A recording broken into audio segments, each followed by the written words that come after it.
అందరికీ వందనాలు. ఈరోజు బైబిల్ రీడింగ్లో సంఖ్యాకాండము 12వ అధ్యాయం నుండి.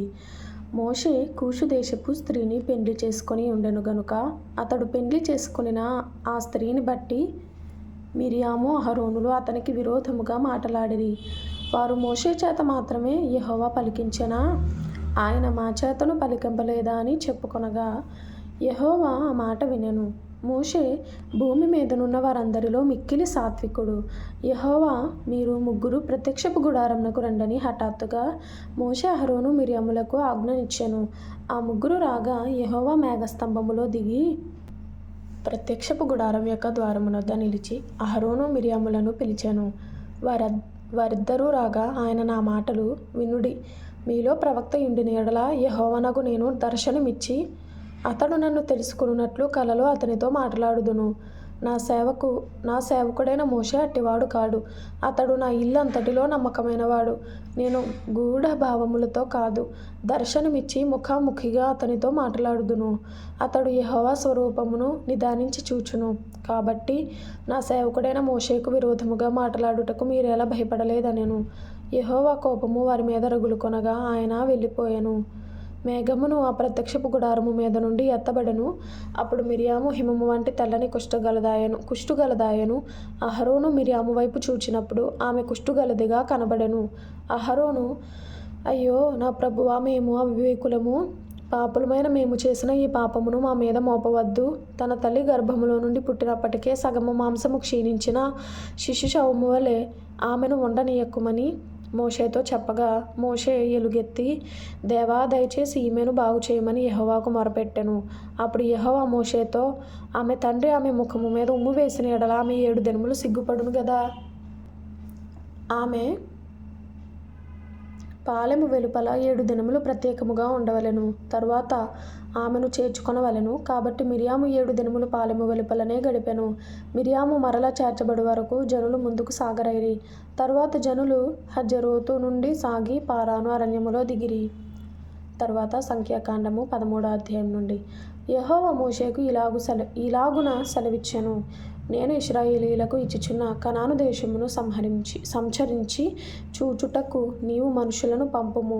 వారి పితరుల గోత్రములలో ఒక్కొక్క దాని నుండి ఒక్కొక్క మనుషుని మీరు పంపవలెను. వారిలో ప్రతివాడు ప్రధానుడై ఉండవలెను. మోషే యెహోవా మాట విని పారాను అరణ్యము నుండి వారిని పంపెను. వారందరూ ఇశ్రాయేలీయులలో ముఖ్యులు. వారి పేర్లు ఏమనగా, రూబేను గోత్రమునకు జక్కూరు కుమారుడైన షమ్మూయ, షిమ్యోను గోత్రమునకు హోరీ కుమారుడైన షాపాతు, యోదా గోత్రమునకు యెఫున్నె కుమారుడైన కాలేబు, ఇశ్శాఖారు గోత్రమునకు యోసేపు కుమారుడైన ఇగాలు, ఎఫ్రాయిము గోత్రమునకు నూను కుమారుడైన హోషేయ, బెన్యామీను గోత్రమునకు రాఫు కుమారుడైన పల్తీ, జెబూలూను గోత్రమునకు సోరీ కుమారుడైన గదీయేలు, యోసేపు గోత్రమునకు అనగా మనష్షే గోత్రమునకు సూనీ కుమారుడైన గదీ, దాను గోత్రమునకు గెమలి కుమారుడైన అమ్మీయేలు, ఆషేరు గోత్రమునకు మిఖాయేలు కుమారుడైన సెతూరు, నఫ్తాలి గోత్రమునకు వాపెసి కుమారుడైన నహబీ, గాదు గోత్రమునకు మాకీ కుమారుడైన గెయువేలు అనునవి. దేశమును సంచరించి చూచుటకు మోషే పంపిన మనుషుల పేర్లు ఇవి. మోషే నూను కుమారుడైన హోషేయకు యెహోషువను పేరు పెట్టెను. మోషే కనాను దేశమును సంచరించి చూచుటకు వారిని పంపినప్పుడు వారితో ఇట్లనెను, మీరు ధైర్యము తెచ్చుకుని దాని దక్షిణ దిక్కున ప్రవేశించి ఆ కొండ ఎక్కి ఆ దేశము ఎట్టిదో దానిలో నివసించు జనము బలము గలదో బలము లేనిదో కొంచెమైనదో విస్తారమైనదో, వారు నివసించు భూమి ఎట్టిదో అది మంచిదో చెడ్డదో, వారు నివసించు పట్టణములు ఎట్టివో, వారు గుడారములలో నివసించుదురో కోటలలో నివసించుదురో, ఆ భూమి విస్తారమైనదో నిస్సారమైనదో, దానిలో చెట్లున్నవో లేవో కనిపెట్టవలెను. మరియు మీరు ఆ దేశపు పండ్లలో కొన్ని తీసుకుని రండని చెప్పెను. అది ద్రాక్షల ప్రథమ పక్వ కాలము. కాబట్టి వారు వెళ్ళి సీను అరణ్యము మొదలుకొని హమాతుకు పోవు మార్గముగా రెహోబు వరకు దేశ సంచారము చేసి చూచిరి. వారు దక్షిణ దిక్కున ప్రయాణము చేసి హెబ్రోనుకు వచ్చిరి. అక్కడ అనాకీయులగు అహిమాను, షేషయి, తల్మయి అను వారుండిరి. ఆ హెబ్రోను ఐగుప్తులోని సోయను కంటే 7 ఏండ్లు ముందుగా కట్టబడెను. వారు ఎష్కోలు లోయలోనికి వచ్చి అక్కడ ఒక గెలగల ద్రాక్ష చెట్టు యొక్క కొమ్మను కోసి దండెతో 2 మోసిరి. మరియు వారు కొన్ని దానిమ్మ పండ్లను కొన్ని అంజూరపు పండ్లను తెచ్చిరి. ఇశ్రాయేలీయులు అక్కడ కోసిన ద్రాక్ష గెలను బట్టి ఆ స్థలమునకు ఎష్కోలు లోయ అని పేరు పెట్టబడెను. కింద ఫుట్నోట్లో ద్రాక్ష గెల అని వ్రాసి ఉంది. వారు 40 దినములు ఆ దేశమును సంచరించి చూచి తిరిగి వచ్చిరి. అట్లు వారు వెళ్ళి పారాను అరణ్యమందలి కాదేశులోనున్న మోషే అహరోనుల యొద్దకును ఇశ్రాయేలీయుల సర్వసమాజమునొద్దకును వచ్చి వారికిని ఆ సర్వ సమాజమునకును సమాచారము తెలియచెప్పి ఆ దేశపు పండ్లను వారికి చూపించిరి.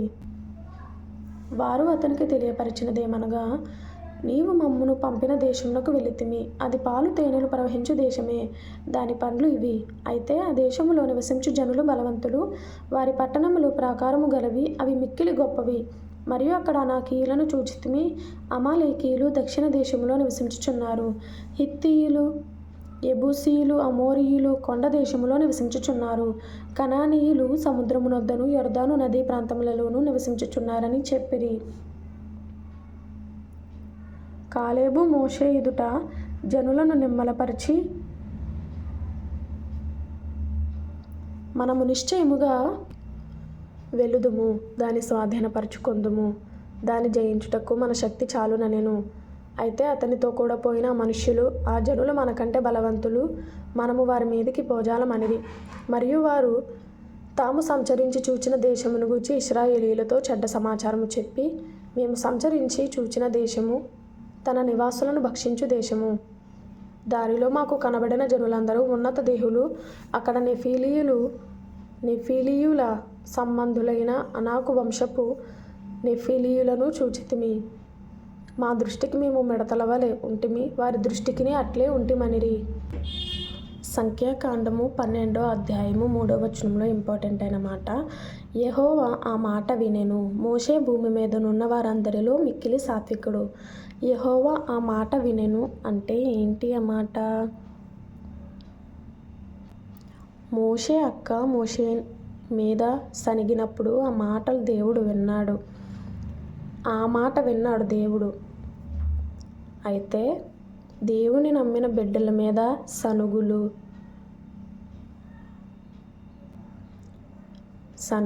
గొనుగులు, దూషణలు ఇతరులు చేసినప్పుడు ప్రభు అది చూస్తున్నాడు, ఆ మాటలు వింటున్నాడు.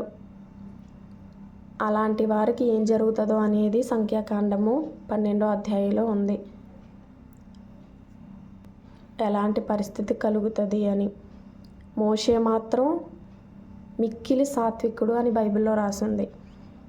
మోషే వలె సాత్వికమైన మనస్సు మనము కూడా కలిగి ఉందాం. ప్రభు మీకు తోడైండును గాక. ఆమెన్.